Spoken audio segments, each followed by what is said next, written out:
안녕하세요. 뉴스반장입니다. 이 정부가 꼬였어요. 이게 이념 문제가 아닌데 네. 이념 문제를 규정을 해가지고 그러니까 이제 이런 거죠. 독립운동가 중에 공산주의자는 이제 뭐 1급이 아닌 2급, 3급이다 이런 식으로 지금 평가하고 있는 것 같아요. 일부에서. 보훈 대상에서. 네, 그렇죠. 네. 정부에서는 네. 평가하고 있는 것 같고, 그리고 이제 공산주의가 우리 주적인데 우리 국군의 상징이나 뭐 이런 거로 이름이나 쓸 수 있느냐 이런 식으로 나가고 있는 거죠. 근데 이제 이렇게 나가면은 이번 보궐선거가 아니라 내년 총선도 홍범도 선거로 치러야 됩니다. 우리 망합니다. 육사에서는 홍범도 흉상에 대해서 불편한 감정이 꽤 컸어요. 가장 큰 이유는 이념이 아니라 정서적 문제였어요. 어떤 정서? 소련 군복 입고 있으니까. 아. 그러니까 소련 군복 입은 사람한테 격려를 하고 이러니까 육사 선배들도 황당하죠. 그래서 처음 만들 때 좀 잘못 만들었어요. 그런 정서적인 문제 때문에 불편한 감이 있어서 육사에 있으면 자꾸 이제 불편하고 오히려 군인들한테 박대만 받으니 마음으로 예.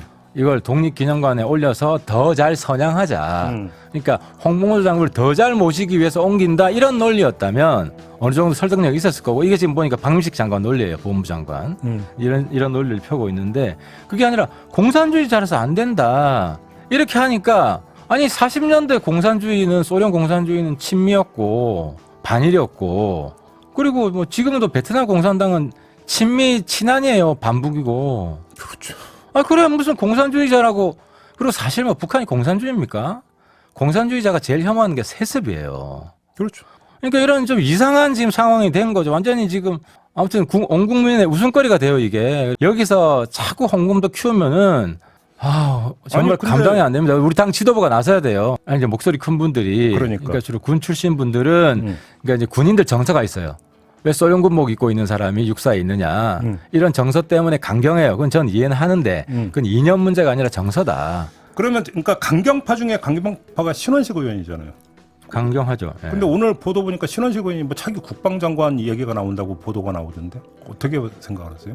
그래서 신현식 의원한테 부탁하고 싶은 게 이거 확전 안 했으면 좋겠고 뭐 국방부 장관 잘하실 분이라고는 생각을 하는데 이게 이념 문제로 오인 안 했으면 좋겠고, 그 자유시 참변 문제도 해석이 갈려 있어요. 네. 역사학자한테 맡겨야 될 문제지 이걸 현 정부가 평가하려고 해서는 안 된다. 그러니까요.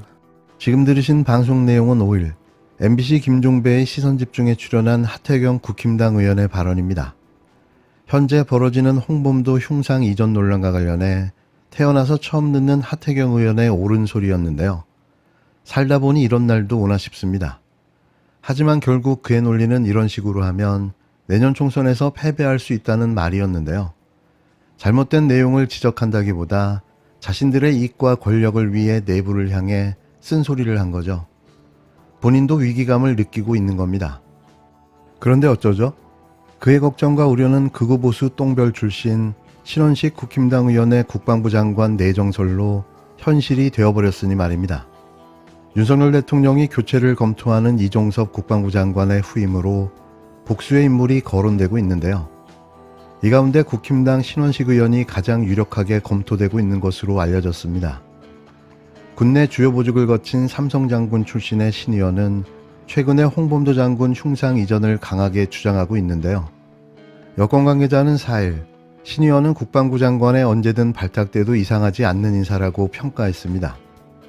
신 의원은 윤석열 정부 초기에 국방부 장관 물망에 올랐던 인사인데요. 현역 시절 국방부 정책기획관과 3사단장, 수방사령관, 합참작전본부장 등 정책야전 요직을 거쳤습니다. 그는 육군사관학교 37기로 박근혜 전 대통령의 동생 박지만 씨의 육사 동기이기도 한데요. 이명박 정부 시절 국방부 정책기획관으로 한미 미사일 지침 개정 작업에 참여하기도 했습니다. 현역 시절부터 강력한 힘을 바탕으로 한 대북 억지력 강화를 주장해왔고 2020년 미래한국당 비례대표로 당선돼 21대 국회에 입성했습니다. 그의 발언과 행태를 보신 분들이라면 그가 어떠한 생각과 사고를 하는지 아실 수 있을 거라 생각되는데요.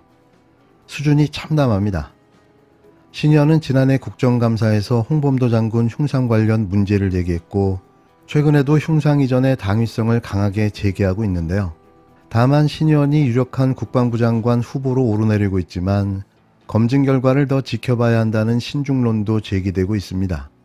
이런 자가 국방부 장관을 한다면 어떻게 될까요? 대통령도 저 모양 저 꼬라지인데 국방부 장관마저 극우 인사로 임명한다면 나라가 언제든 전쟁이 일어나도 이상하지 않을 텐데요. 이게 최선입니까? 논란이 되고 있는 홍범도 장군 흉상 철거 문제를 공개적으로 반대하고 있는 문재인 전 대통령을 향해서 대통령실이 정면으로 비판하고 나섰습니다. 전임 대통령이 지나치게 나서는 게 문제라고 저격한 건데요. 민주당은 반성은 못할 망정 책임을 떠넘기려 하고 있다고 반박했습니다. 문재인 전 대통령이 3일 페이스북에 글을 올렸는데요. 홍범도 장군 흉상 철거에 대해 역사를 왜곡하고 정체성을 스스로 훼손하는 처사라고 강한 어조로 비판했습니다. 육사 차원에서 논의된 일이라 하더라도 이 정도로 논란이 커졌으면 대통령실이 나서서 논란을 정리하라면서 사실상 철회를 요구했는데요. 문 전 대통령이 흉상 이전에 반대 입장을 표명한 건 벌써 이번이 두 번째입니다.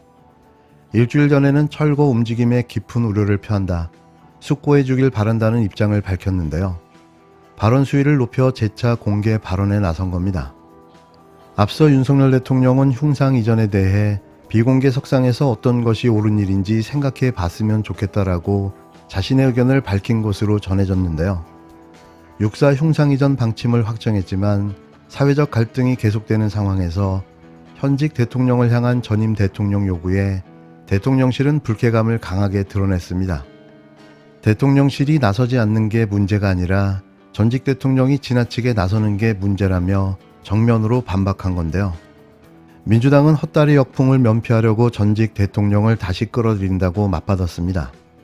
또 문재인 정부가 설치했다는 이유로 흉상을 철거하려는 편협한 태도가 문제였다며 전임 정부에 대한 적개심으로 국정을 운영하면 나라가 두동강 날 뿐이라고 비판했는데요. 어쩌다 나라가 이 모양 이 꼬라지가 된 걸까요? 경제는 악화일로로 치닫고 있지만 오로지 이념 논쟁에 올인하고 있는데요. 실정을 덮고 내년 총선 승리를 위한 보수 결집의 아이템으로 이 논쟁을 더 크게 확대하고 있는 겁니다. 지금이 1970년대 대한민국인가요? 아직도 이런 이념 논쟁을 벌인다는 자체가 한심하기 그지없습니다. 윤석열 정부는 내선 일체를 꿈꾸고 있습니까? 윤석열 정부의 홍범도 장군 행적 지우기가 갈수록 가관입니다. 대한민국이 일제 치하로 되돌아온 것 같은 착각마저 듭니다. 최근 국방홍보원은 홍범도 장군이 공산주의자라는 주장은 시대 상황을 잘 몰라서 생긴 오해라는 내용이 담긴 영상을 비공개 처리하는가 하면 국방일보는 홍범도 평전을 쓴 작가의 인터뷰 기사를 삭제했습니다. 여기에 홍범도함 한 명 변경을 둘러싸고 정부와 해군이 이견을 포출하며 혼란이 가중되고 있습니다. 심지어 서울 강동구에선 국민의힘 의원들이 미 국방부의 일본해 표기 규탄 결의안 서명을 거부했습니다. 윤 정부가 자행한 독립영웅 지우기가 대한민국을 송두리째 흔들고 있습니다. 동해를 일본해라고 해도 규탄하지 못하는 현실에 이러다 독도라는 이름마저 지워지는 것은 아닌지 걱정스럽습니다. 홍범도 장군이 지워지는 현실에 이러다 이순신 장군의 흔적도 지워지는 것은 아닌지 걱정스럽습니다. 윤석열 정부의 천박한 이념 전쟁에 대한민국의 정체성이 흔들리고 있습니다. 윤석열 정부는 민족 정신을 말살하고 일본과 조선이 하나임을 강조했던 내선 일체를 꿈꿉니까? 더불어민주당은 국민과 함께 윤석열 정부의 역사 쿠데타, 친일 잔재 부활에 맞서 대한민국의 뿌리를 지켜내겠습니다.